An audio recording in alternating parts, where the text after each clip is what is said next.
in the 90s, this is another thing another part of my my journey in technology and music. In the 90s, I came up with three friends, Will Henshall, Canton Becker and Matt Moller. We came up with a way of making music collaboratively. This was on modems back then in the 90s. Being able to play music with each other, with as many people as you wanted, all in the same session. It was called Rocket Network, and it was a whole part of my life that it stopped in 2000 when it was bought by DigiDesign, now Avid, who make Pro Tools, and it's in Pro Tools now. It's built into Pro Tools as a collaborative system. I think it's called cloud collaboration, but it was basically a way of all working on the same song in the same whiteboard, let's say. So we're all painting on the same whiteboard and we're all hearing it locally timed to our own thing. So I'll play a bass part.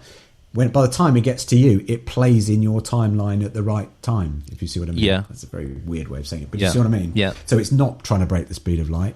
It's getting to you, and then it's playing in time with you. We might be playing the same song, but in different times. But in your timeline, your local timeline, you hit play, it's in time with your vocal that you've done. And so we did this, and you could have 20 people playing the same song on the same song. We've met people from all over the world.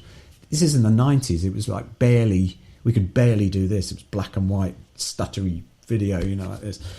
And we were making music. We were on Tomorrow's World. I don't know if you remember Tomorrow's World. Of course. We did a live thing. Again, this is the second most scary thing I've ever done in my life. Live on Tomorrow's World, peak, like 7 o'clock on a Saturday night, making a live song in an hour on Rocket Network.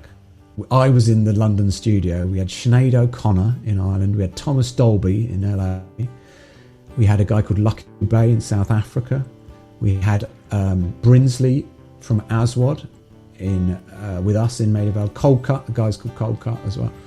And I was the guy in London on the, with the guys on the camera, manning the helm as such. And that was the second most scary moment. So trying it in an hour to make it live on TV, using our system, which was creaking along, but it worked. We did it, and I had to go and lie down for a while afterwards. It was literally like... Is that online?